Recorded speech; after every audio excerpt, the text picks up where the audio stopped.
បាទសូមគោរពជំរាបសួរលោកគ្រូអ្នកគ្រូពុកម៉ែបងប្អូនសិស្សានុសិស្សក៏ដូចជាអ្នកសិក្សាទាំងអស់គ្នាបាទឥឡូវនេះខ្ញុំបាទកំពុងតែស្ថិតនៅចំពីមុខប្រាសាទបន្ទាយស្រីហើយក៏សូមស្វាគមន៍មកកាន់កម្មសិក្សារបស់និស្សិតប្រវត្តិវិទ្យានៃសាកលវិទ្យាល័យភូមិន្ទភ្នំពេញហើយយើងខ្ញុំនឹងធ្វើការពន្យល់អំពីប្រវត្តិក៏ដូចជាហេដ្ឋារចនាសម្ព័ន្ធផ្សេងៗនៃប្រាសាទបន្ទាយស្រីនេះបាទសូមរីករាយទស្សនាដូចតទៅ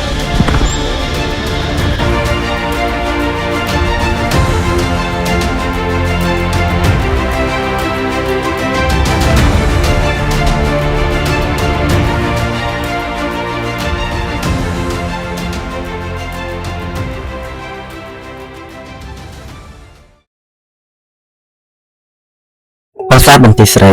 មានទីតាំងស្ថិតនៅក្នុងភូមិបន្ទាយស្រីឃុំបន្ទាយស្រីស្រុកបន្ទាយស្រីខេត្តសៀមរាប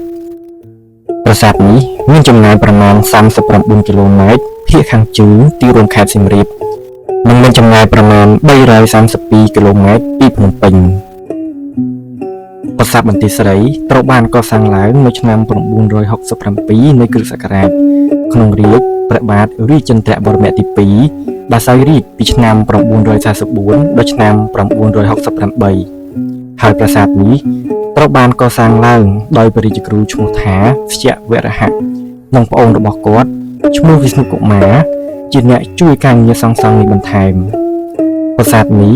កសាងឡើងដើម្បីឧទ្ទិសទៅដល់ព្រហ្មញ្ញសាសនាដែលជាពិសេសគឺនិកាយសិវៈព្រះរាជគ្រូវ្យវរហៈជាទីប្រឹក្សាជាន់ខ្ពស់របស់ព្រះបាទរាជេន្ទ្របរមទី2ហើយបន្ទាប់មកក៏ក្លាយទៅជាព្រះរាជគ្រូរបស់ព្រះបាទជ័យវរ្ម័នទី5ដោយសោយរាជ្យពីឆ្នាំ968ដល់ឆ្នាំ1001ហើយព្រះអង្គគឺជាបុត្ររបស់ព្រះបាទរាជេន្ទ្របរមទី2ចំណែកឯឈ្មោះរបស់ប្រាសាទនេះបើគិតទៅដល់ចម្លាក់នៃផ្ទាំងប្រាសាទជនជាតិខ្មែរនិងបរទេសក្តីភាគច្រើនសុទ្ធតែបានប្រៀបប្រដូចទៅនឹងរូបរាងកាយនារីតូចរឹងដ៏ស្រស់ស្អាតដែលគយគន់មិនចេះចំណាយហេតុអ្វីបានជាដូនតាខ្មែរដាក់ឈ្មោះប្រាសាទនេះថាបន្ទាយស្រី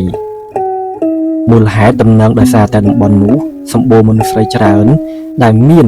សម្រស់ស្រស់ស្អាតដូចនៅចម្លាក់ប្រាសាទមែនឬយ៉ាងណាលោកញឹមសុធាវិនអ្នកជំនាញខាងប្រវត្តិសាស្ត្រនិងបុរាណវិទ្យាបានពន្យល់ថាពាក្យស្រីនៅទីនេះមកពីពាក្យភាសាសំស្ក្រឹតគ្មានពាក់ព័ន្ធទៅនឹងអត្ថន័យមនុស្សស្រីឬនារីនោះឡើយពាក្យស្រីឬស្រីជាភាសាសំស្ក្រឹតមានន័យថាគង់ខ្ពស់និងមង្គលទន្ទឹមនឹងនេះដែរអតីតចៅហ្វាយស្រុកបន្ទាយស្រីលោកខំហ្វីណង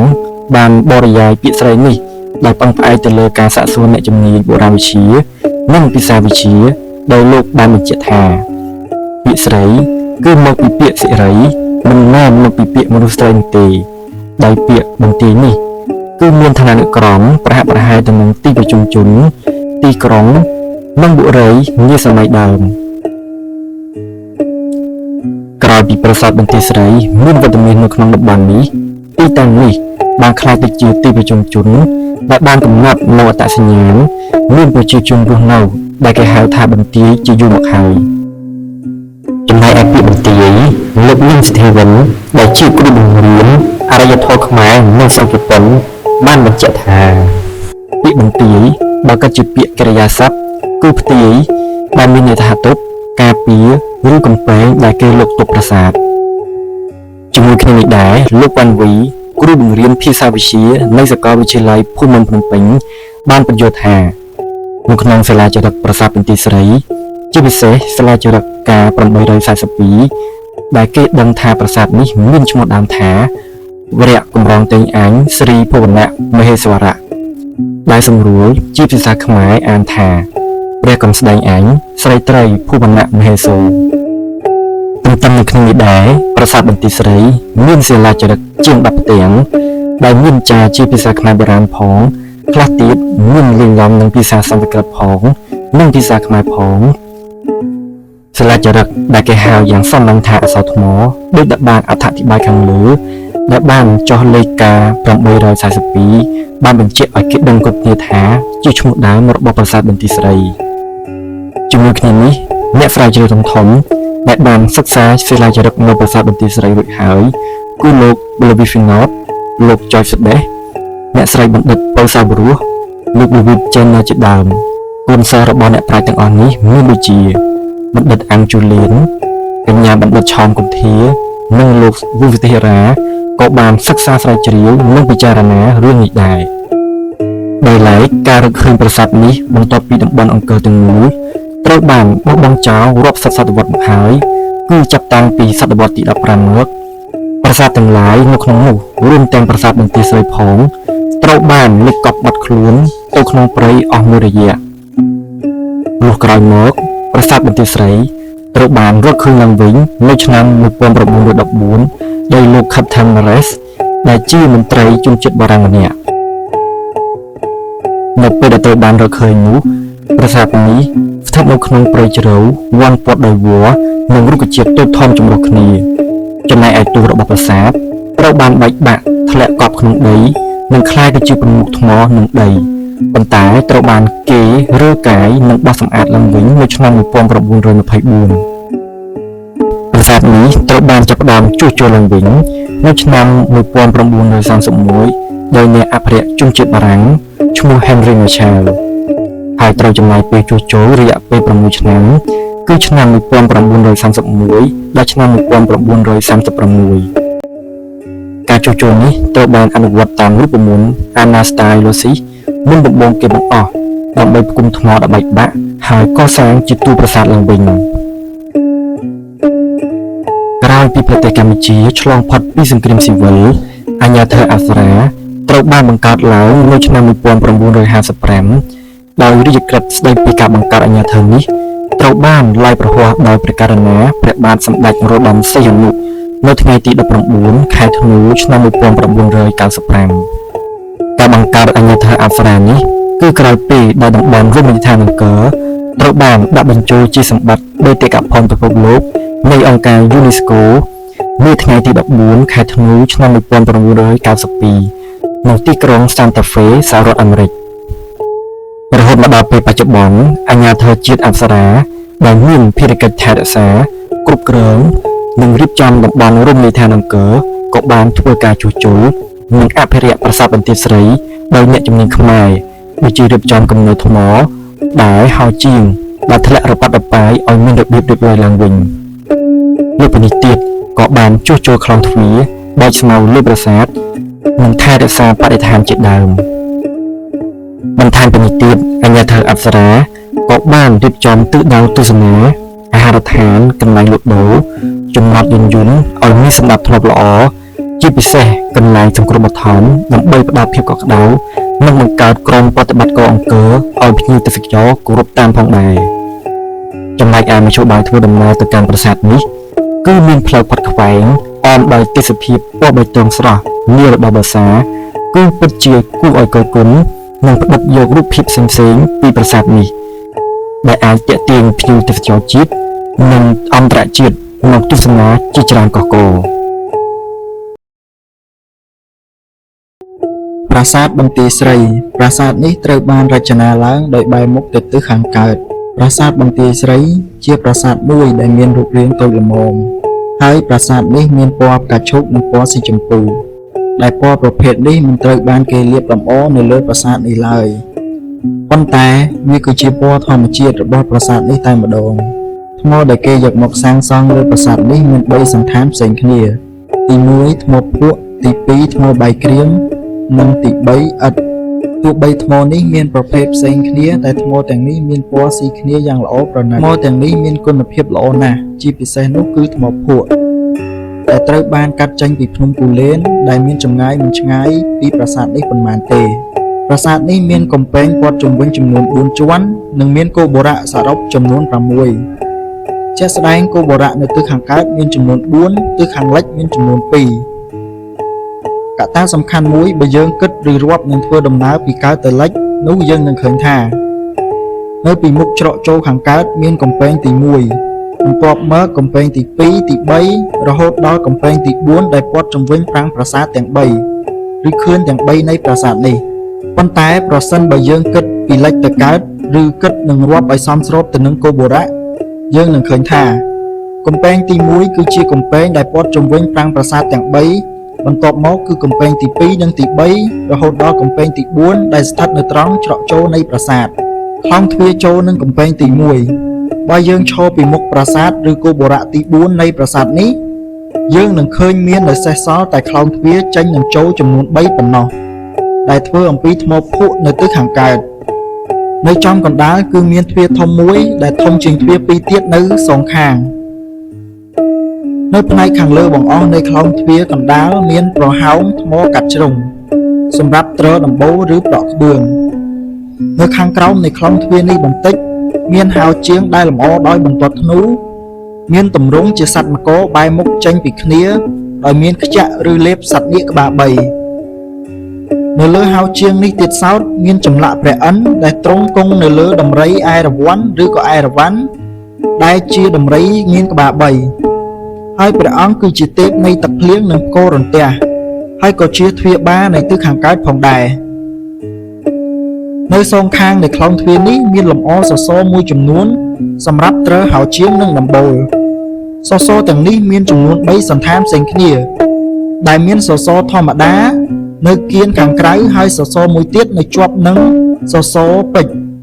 មានលម្អដោយរូបក្បាលគ្រុឌចំនួន4ក្បាលតោចំនួន4ដែលលម្អពីលើចុះក្រោមរៀងគ្នា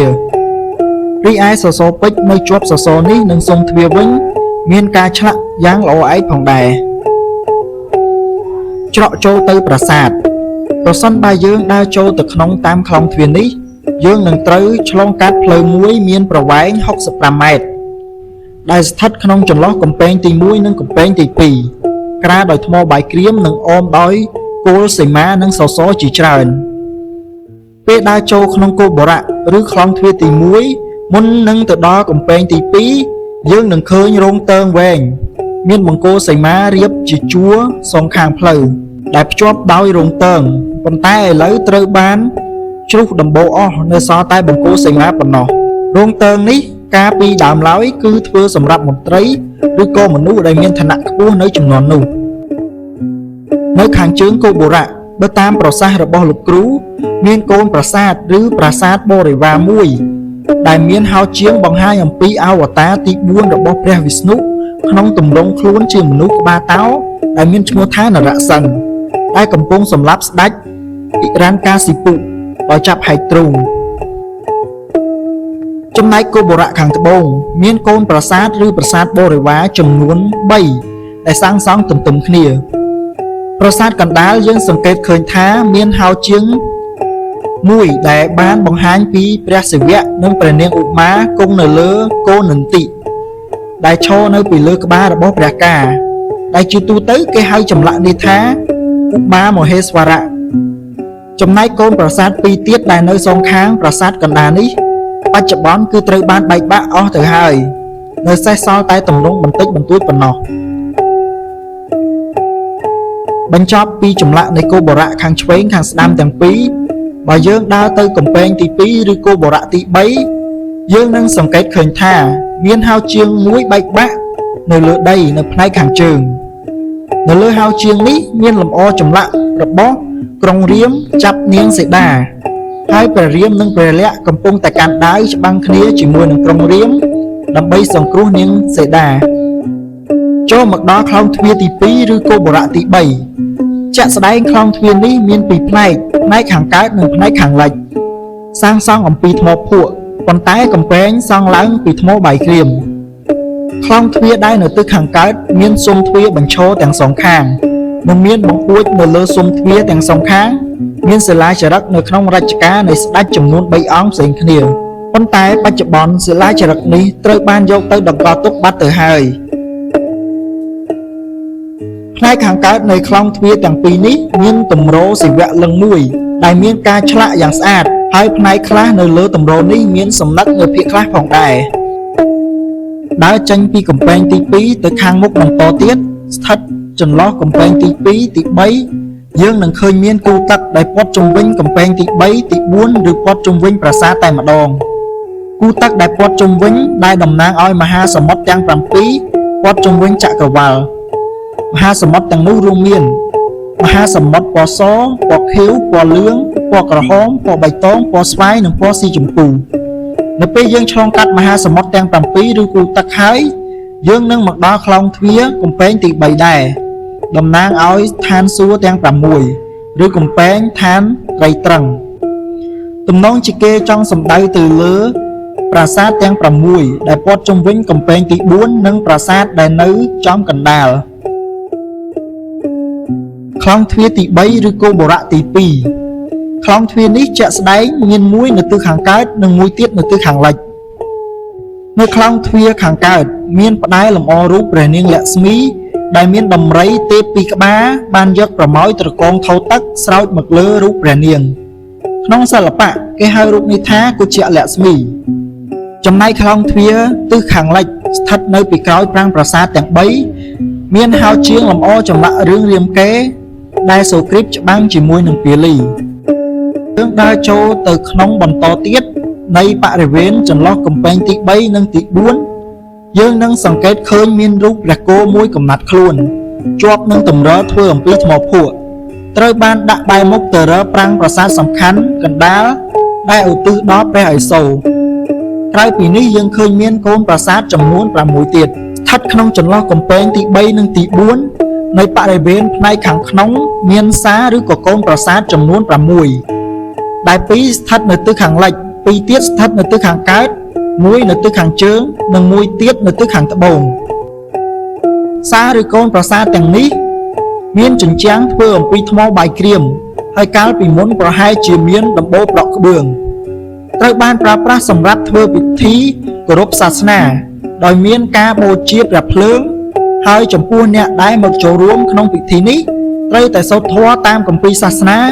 តាមរយៈការធ្វើសមាធិផងដែរ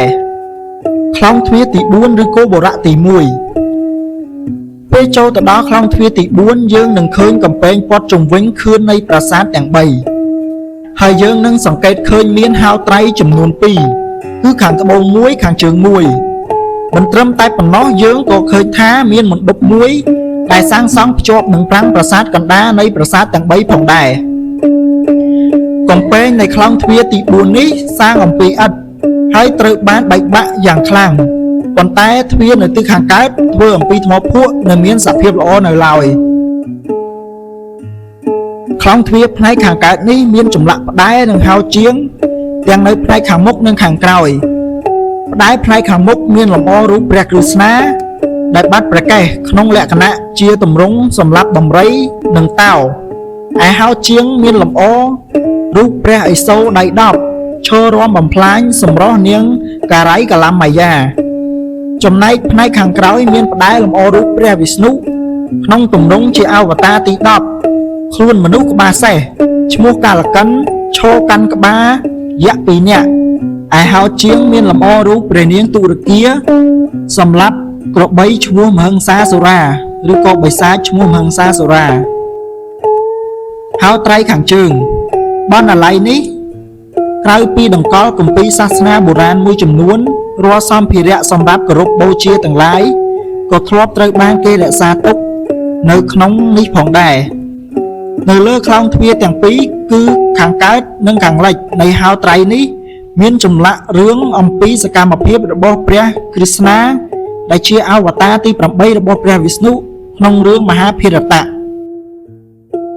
ហោត្រៃខាងត្បូងបណ្ណាល័យនេះធ្លាប់ត្រូវបានគេដង្កល់ឯកសារមួយចំនួនស្ដីអំពីគម្ពីរសាសនាបុរាណរួមមានគម្ពីរវេទនិងគម្ពីរបុរាណដែលត្រូវបានគេយកមកសូត្រដោយពួកព្រាហ្មណ៍តួនាទីរបស់ប្រាង្គប្រាសាទសំខាន់ទាំង3ប្រាសាទនេះមានប្រាង្គ3សំខាន់ឈរតម្រៀបគ្នាជាជួរនៅលើខឿនតែមួយដូចគ្នាដែលប្រាង្គកណ្ដាលមានកម្ពស់ខ្ពស់ជាងគេប្រាង្គទាំង3នេះមានតួនាទីផ្សេងគ្នាគឺប្រាង្គខាងជើងសម្រាប់ឧទ្ទិសដល់ព្រះវិស្ណុប្រាង្គកណ្ដាលឧទ្ទិសដល់សិវលិង្គនិងប្រាង្គខាងត្បូងឧទ្ទិសដល់ព្រះឥស្វរៈសិវលិង្គនេះត្រូវបានគោរពបូជាដោយប្អូនស្រីរបស់ព្រះរាជគ្រូយញ្ញវរហៈនៅសងខាងទ្វារនៃប្រាង្គប្រាសាទនេះមានលម្អរូបចម្លាក់ឆ្មាំយាមដោយកាន់ដំបងប៉ុន្តែបច្ចុប្បន្ននេះឆ្មាំខ្លះរងការបែកបាក់ដៃនិងភាគច្រើនបាត់ដំបងចេញពីដៃបាត់ទៅហើយ ដែលនៅចម្លាក់ផ្តែររចនាបថបន្ទាយស្រីមានការឆ្លាក់ចម្លាក់ក្បាច់យ៉ាងប្រណិតជាក់ស្ដែងដែលទី1ដែលស្ថិតក្នុងរចនាបថនេះច្រើនចម្លងពីក្បាច់ដែលស្អាតពីរចនាបថមុនជាឧទាហរណ៍សម្បូរព្រៃគុកព្រះគោជាដើមយើងអាចសម្គាល់បានថាជាផ្តែររចនាបថបន្ទាយស្រីដោយក្បាច់ស្លឹកឈើរបស់ផ្តែរនេះកោងពុតឡើងទៅលើយកមកពីរចនាបថមុនដូចជាកោះកេរប្រែរូបជាដើមមានរូបព្រះការឬចម្លាក់រឿងនៅចំកណ្ដាលកម្រងមែកឈើជារឿងរ៉ាវរបស់ទេពផ្សេងរីឯកម្រងមែកឈើនៅលើផ្តែរនេះមានលម្អក្បាច់ស្លឹកឈើរាងដូចទំពក់ខាងលើផងនិងក្រោមផងចំណែកព្រះកាលមិនទាន់មានអណ្ដាតរាងស្លឹកឈើហើយនៅចំកណ្ដាលកម្រងមែកឈើកោងចុះក្រោមខ្លាំងមានរំយោលផ្កាធម្មជាតិមកពីរចនាបថព្រះគោមានលេចឡើងក្បាច់លម្អថ្មីមានរាងដូចគប់ភ្លើងតាមសម្ដីរបស់លោកគ្រូនេះជាឈូកត្រសន្លឹកចំណែកក្បាច់ស្លឹកឈើក្នុងផ្តែរទី2នេះមានលក្ខណៈពុតឡើងទៅលើដែលបញ្ជាក់បានមកពីរចនាបថមុនមានចម្លាក់រឿងនៅចំកំដាលកម្រងមែកឈើជារឿងរ៉ាវរបស់ទេពចំកំដាលកម្រងមែកឈើកោងចុះក្រោមខ្លាំងមានរូបក្បាលសត្វឬព្រះកាលខំរំយោលខណ្ឌត្រង់1/4នៃកម្រងមែកឈើជាលើកដំបូងយើងអាចសង្កេតឃើញថានៅកម្រងមែកឈើលម្អក្បាច់ស្លឹកឈើរាងដូចទំពក់ប៉ុន្តែផ្តែរមួយនេះមិនមានក្បាច់គប់ភ្លើងឬឈូកត្រសន្លឹកនោះឡើយមួយវិញទៀតសម្រាប់ផ្តែរទី3នេះយើងអាចមើលដឹងថាមិនខុសអ្វីពីផ្តែរមុនប៉ុន្មានទេទាំងក្បាច់ស្លឹកឈើនិងរំយោល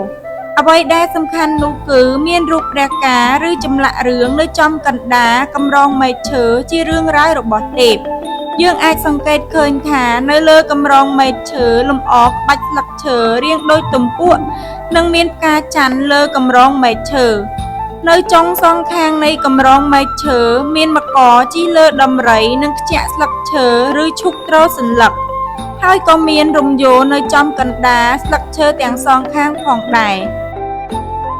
ចំណែកឯហោជាងនៅប្រាសាទបន្ទាយស្រីត្រូវបានសាងសង់នៅសតវត្សទី10ក្នុងរចនាបថបន្ទាយស្រីដែលមានការឆ្លាក់ចម្លាក់នៅលើផ្ទាំងហោជាងយ៉ាងល្អឯកដែលបានបង្ហាញអំពីរឿងទេវកថាហិណ្ឌូនិងរូបទេពផ្សេង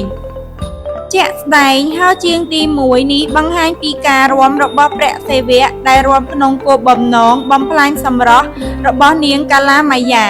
នៅក្នុងហោជាងមានសុំរូបចម្លាក់សត្វតោនិងលម្អទៅដោយក្បាច់ផ្កាព័ទ្ធជុំវិញព្រះសិវៈដងក្តារនៃហោជាងគឺចូលក្នុងហើយមានរាងជាក្រចកសេះចុចទាំងសងខាងមានចំនួន6ខាងចុងនៃធ្នឹមមានមកកនាគខ្ជាក់នាគបែរមុខចេញក្រៅទាំងសងខាងហើយមានក្បាំងនៅលើក្បាលនាគធ្នឹមបញ្ឆោតរបស់ហោជាងត្រង់ស្មើដែលលម្អដោយក្បាច់ត្របកឈូកចំណែកឯហោជាងទី2នេះបង្ហាញពីរឿងព្រះក្រឹស្នាសម្រាប់កម្មស័ក្តិហោជាងនេះមានចម្លាក់រឿងជាជួរ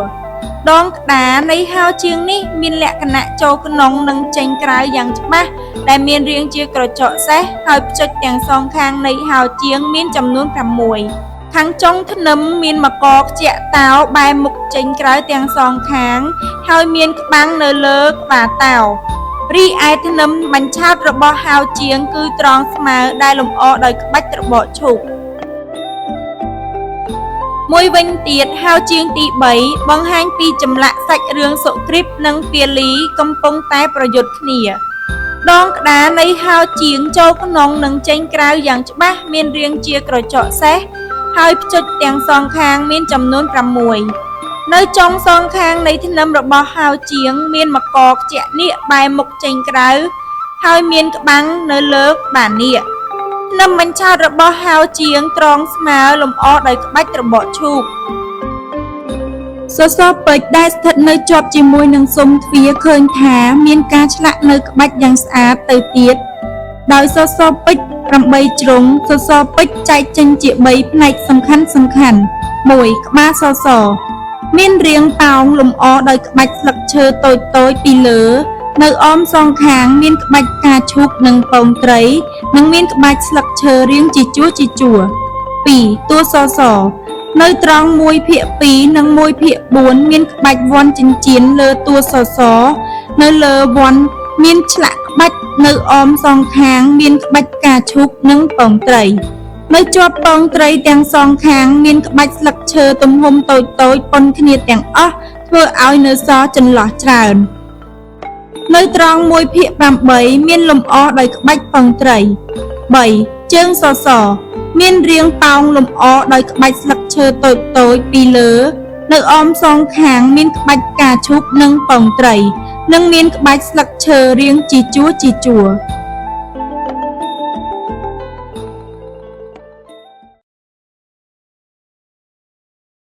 លក្ខណៈសម្គាល់បដិមាសាស្ត្រក្នុងប្រាសាទបន្ទាយស្រី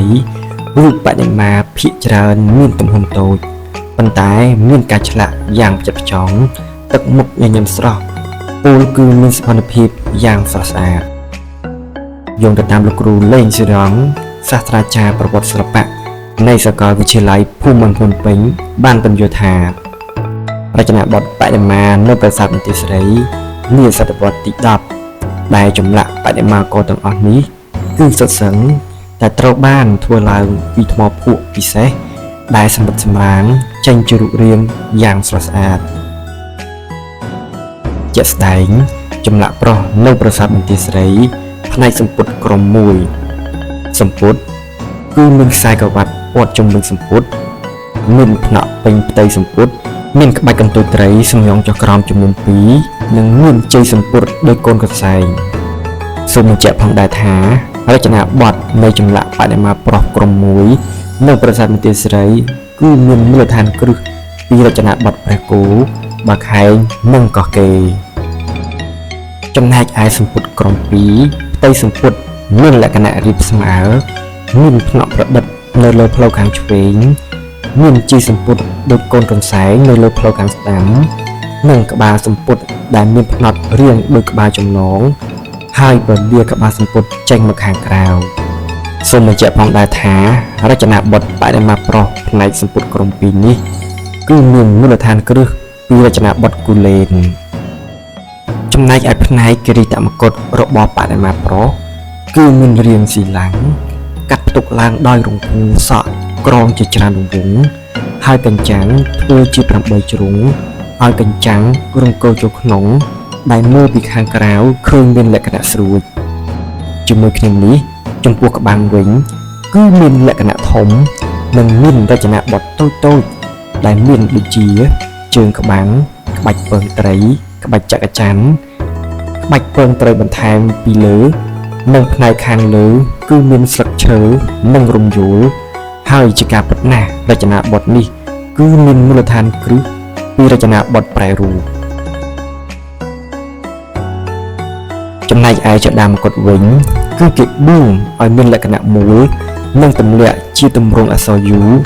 ដែលមានលក្ខណៈដូចចដាមកុដតាំងពីសម័យបុរាណមកចំណែកបដិមាទេពស្រីវិញផ្នែកសម្ពុតមានលក្ខណៈវែងមានជីភ្លីកណ្ដាលនៅលើផ្ទៃសម្ពុតរាបស្មើនិងមានផ្នែកញែកទៅខាងក្រៅហើយនៅលើចង្កេះសម្ពុតគឺមានក្បាលសំលុយដែលលើចេញមកខាងក្រៅរាងដូចទ្រព្យសណ្ដាយឬទ្រព្យវែង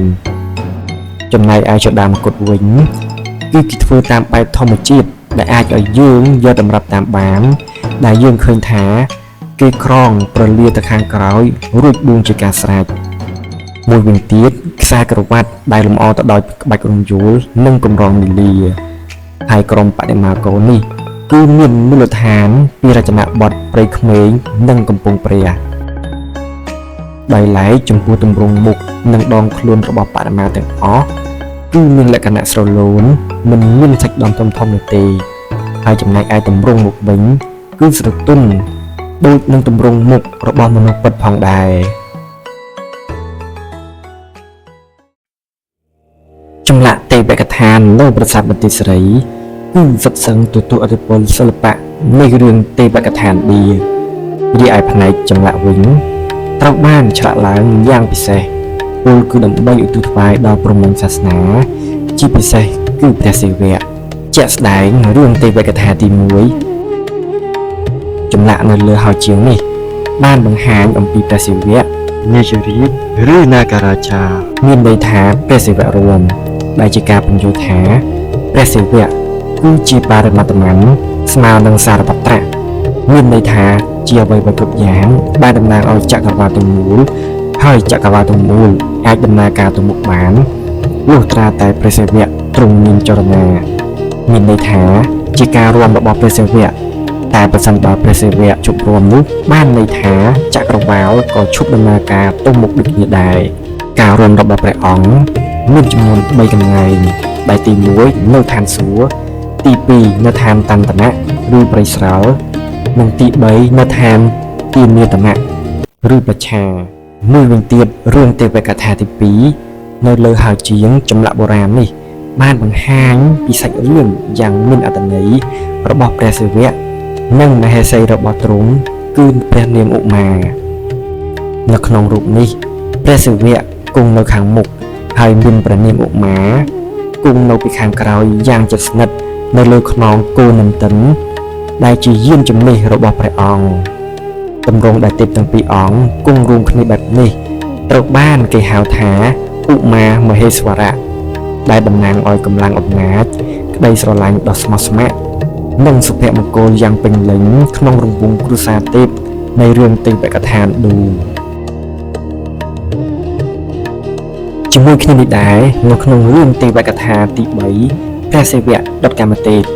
ដែលចម្លាក់នៅលើហោជាងប្រាសាទនេះបានបង្ហាញតាមដំណើររឿងថាដើម្បីកម្ចាត់អសុរាតារកាសូរដែលទទួលបានពរមិនអាចសម្លាប់ក្រោមដៃអ្នកណាក្រៅពីបុត្ររបស់ព្រះសិវៈ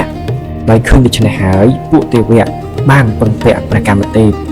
ឲ្យជួយដាក់អារម្មណ៍ស្នេហាព្រះសិវៈជាមួយនឹងនាងបរាវតីព្រោះនៅពេលនោះព្រះសិវៈកំពុងតែធ្វើសមាធិយ៉ាងមុតមមដែលនៅក្នុងដៃរបស់ព្រះអង្គមានកម្មគំសម្រាប់ធ្វើមហាយោគីនិងមិនខ្វាយខ្វល់ពីពិភពលោកខាងក្រៅបន្ទាប់ពីបាត់បង់មហេសីមុនព្រះកាមទេពបានប្រើព្រួយផ្កាបាញ់សម្ដៅទៅព្រះសិវៈដែលធ្វើឲ្យព្រះអង្គភ្ញាក់ពីសមាធិប៉ុន្តែដោយសារការខឹងសម្បារយ៉ាងខ្លាំងព្រះសិវៈបានបើកនេត្រទី3ដុតបំផ្លាញរូបរាងកាយកាមទេពឲ្យក្លាយទៅជាផេះភ្លាមទោះជាយ៉ាងណាអតិពលព្រួយនោះបានធ្វើឲ្យព្រះសិវៈចាប់ចិត្តស្រឡាញ់ព្រះនាងបរាវតីរហូតទទួលបានបុត្រមួយអង្គព្រះនាមថាព្រះស្កន្ទដែលទៅសម្លាប់អសុរាតារកសូរបានសម្រេចចំណែកឯព្រះកាមទេពវិញតាមការអង្វររបស់មហេសីព្រះសិវៈមិនបានប្រទានរូបរាងកាយឲ្យកាមទេពវិញទេប៉ុន្តែបានផ្ដល់ពរឲ្យកាមទេពខ្លាចជាទេពមិនមានរូបរាងកាយហើយរស័ព្ទគ្រប់ទីកន្លែងដើម្បីបំផុសចំណងកម្មគុណនិងសេចក្តីស្នេហាដល់មនុស្សសត្វក្នុងលោកចាប់ពីពេលនោះមកចំណែកឯទេវកថាឌូទី4ដែលបង្ហាញអំពីអវតារទី8របស់ព្រះវិស្ណុគឺព្រះក្រឹស្នាក្នុងរឿងព្រះក្រឹស្នាគោរវត្តនៈសូមបញ្ជាក់ផងដែរថារឿងនេះគឺជាការបន្ទប់បង្អាប់ព្រះអិនដែលព្រះក្រឹស្នាបានបំផុសបំផុលអ្នកភូមិវរន្ទវ័នឲ្យឈប់គោរពព្រះអិនហើយមកគោរពខ្លួន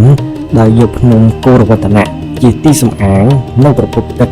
ស្បៀងអាហារផ្លែឈើនិងសាច់សត្វជាដើមនៅពេលដែលឃើញដូច្នេះហើយព្រះអិនមានការខ្ញាល់យ៉ាងខ្លាំងជាក់ស្ដែងដោយឃើញថាព្រះក្រឹស្នាលើកភ្នំគោរវត្តនៈធ្វើជាឆ័ត្របាំងដោយប្រើដៃឆ្វេងដែលជាដៃទន់ខ្សោយបង្ហាញថាគឺជាការលើកដ៏ងាយស្រួលបំផុតដើម្បីផ្ចាញ់ព្រះអិនដែលបានបង្អុរព្យុះភ្លៀងរយៈពេល7យប់7ថ្ងៃក្នុងគោលបំណងពន្លិចអ្នកភូមិការលើកភ្នំនេះដើម្បីអ្នកភូមិនិងសត្វពាហនៈចូលច្រត់ភ្លៀងដោយសារស្នាដៃព្រះអិនដែលជាទីបញ្ចប់នៅពេលដែលឃើញមហិទ្ធិឫទ្ធិដ៏អស្ចារ្យរបស់ព្រះក្រឹស្នាដែលទ្រង់លើកភ្នំដៃឆ្វេងយ៉ាងងាយស្រួលព្រះអិនក៏មានការប្រត់ភ័យជាខ្លាំងរួចក៏ទទួលបរាជ័យហើយបានបញ្ចប់ព្យុះភ្លៀងទាំងអស់រួចដកថយវិញយ៉ាងបន្ទាន់រីឯរឿងទេវកថាទី5ជាសាច់រឿងមួយនៅក្នុងសង្គ្រាមគោរុសេត្រៈ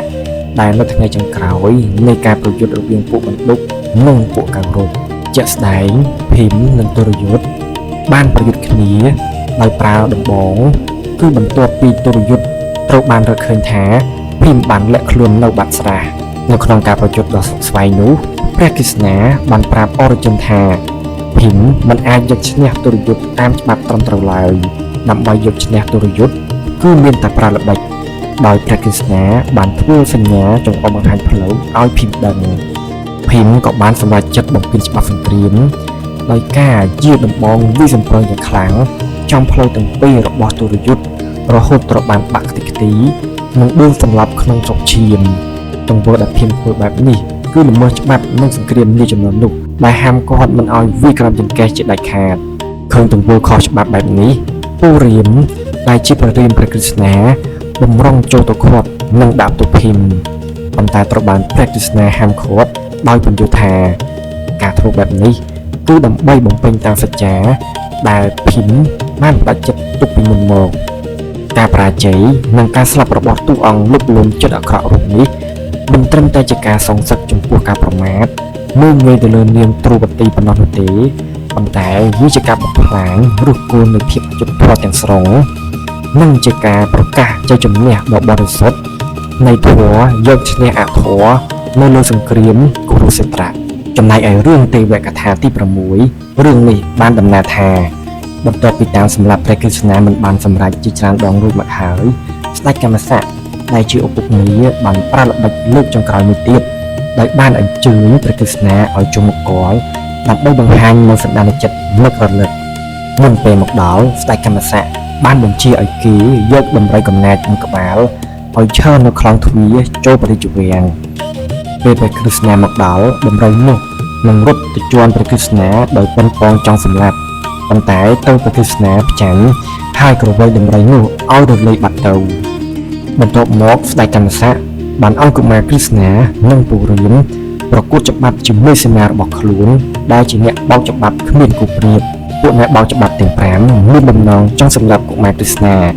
ប៉ុន្តែត្រូវបានព្រះក្រឹស្ណាផ្ចាញ់បានទាំងអស់ហើយមិនដឹងថាអាចផ្ចាញ់ព្រះក្រឹស្ណាតាមល្បិចកលទាំងអស់នោះបានស្ដេចកម្មសៈបានហៅព្រះក្រឹស្ណាឲ្យមកចិត្តដើម្បីអោបកសោបក្មួយស្ដេចកំណាចកម្មសៈបានចាប់អោបកសោបកុមារក្រឹស្ណាយ៉ាងណែនដោយប្រើកម្លាំងមហិទ្ធិឫទ្ធិរបស់ខ្លួនដើម្បីចាប់ច្របាច់ព្រះក្រឹស្ណាឲ្យខ្ទេចខ្ទីប៉ុន្តែត្រូវក្រឹស្ណាក្រឡែងខ្លួនរួចពីការប្រពងនោះហើយកុមារក្រឹស្ណាបានប្រើកាំបិតសម្រាប់ឲ្យកាត់ក្បាលស្ដេចកម្មសៈស្លាប់ក្នុងពេលទៅចំពោះរឿងទេវកថាទី7ចម្លាក់នៅលើហោជាងនេះដែលមានឈ្មោះថាក្រុងរាពណ៍អង្រុនភ្នំកៃឡាសជាឈុតឆាកមួយដែលដកស្រង់ពីរឿងរាមកេរ្តិ៍សាច់រឿងសង្ខេបនៃទិដ្ឋភាពរួមនេះរួមមានការអួតអាងរបស់ស្ដេចយក្សក្រុងរាពណ៍ស្ដេចយក្សដែលមានមុខ10ដៃ20បានហោះកាត់ភ្នំកៃឡាសប៉ុន្តែត្រូវបានហាមឃាត់មិនឲ្យហោះរំលើងព្រោះជាកន្លែងគង់របស់ព្រះសិវៈដោយសារតែមានចិត្តមានះនិងអាងអំណាចខ្លាំងក្លារបស់ខ្លួនក្រុងរាពណ៍ក៏បានចុះមកចាប់អង្រួននិងលុបភ្នំកៃឡាសក្នុងបំណងចង់រំលំភ្នំនេះការអង្រួននេះបានធ្វើឲ្យសត្វព្រៃពួកតាបោះនិងនាងឧមាដែលជាព្រះមហាសីរបស់ព្រះសិវៈមានការតក់ស្លុតយ៉ាងខ្លាំងហើយព្រះនាងក៏បានស្ទុះទៅអោបព្រះសិវៈឃើញដូច្នេះព្រះសិវៈមិនមានការភ្ញាក់ផ្អើលឬភិតភ័យឡើយព្រះអង្គគ្រាន់តែប្រាំរៀមជើងសង្កត់ភ្នំចុះដែលធ្វើឲ្យជាប់ដៃក្រុងរាពណ៍នៅក្រោមភ្នំរហូតដល់ស្ដេចយក្សនេះស្រែកយំយ៉ាងខ្លាំងនិងព្រមចោះចាំងហើយច្រៀងលើកដំកើងព្រះសិវៈទៅព្រះអង្គព្រមលើកលែងទោសឲ្យជារួមមកយើងអាចសន្និដ្ឋានបានយ៉ាងច្បាស់លាស់ថាប្រាសាទបន្ទាយស្រីផ្នែកប្រវត្តិសាស្ត្រប្លង់ស្ថាបត្យកម្មសិល្បៈរចនាបថចម្លាក់បដិមានិងចម្លាក់ទេវកថាគឺមានភស្តុតាងនិងអំណះអំណាងយ៉ាងរឹងមាំដោយដែលបានបញ្ជាក់ក្នុងសិលាចារឹកនិងឯកសារផ្សេងៗថាប្រាសាទនេះកសាងឡើងក្នុងឆ្នាំ967ក្នុងរជ្ជកាលព្រះបាទរាជចន្ទ្រវរ្ម័នទី2ដោយមានរាជគ្រូសច្ចវរហៈនិងប្អូនប្រុសឈ្មោះវិស្ណុកុមារជាស្ថាបនិកកសាងឡើងដើម្បីឧទ្ទិសថ្វាយ